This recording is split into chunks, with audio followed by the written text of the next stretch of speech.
Have you ever rested and still felt exhausted? You sleep 8 hours, but wake up like you've been hit by a truck. It's not because you're lazy, it's because you've never truly rested. We grew up believing that rest equals laziness. That if you're not constantly grinding, you're falling behind, so you rest, but you feel guilty.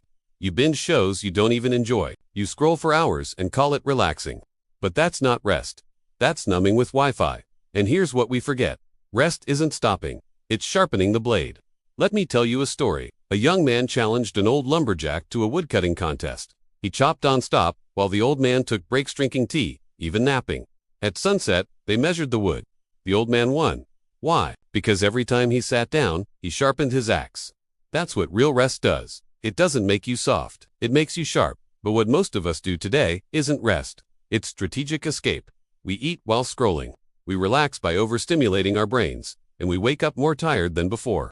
Because rest doesn't come from what you're doing. It comes from how present you are. And when you truly rest, you don't just feel better, you become dangerous. Dangerous to fear. Dangerous to burnout. Dangerous to anything that ever convinced you that your worth is tied to your productivity. Because rested you is clear. Rested you has boundaries. Rested you walks different, with a calm power that turns heads. And no, rest doesn't have to mean the Maldives. Sometimes it's just 10 minutes of silence, eating without a screen, saying no without explaining yourself, or simply not fixing everything tonight, so don't wait to collapse before you rest. You don't have time not to rest. Drop a comment.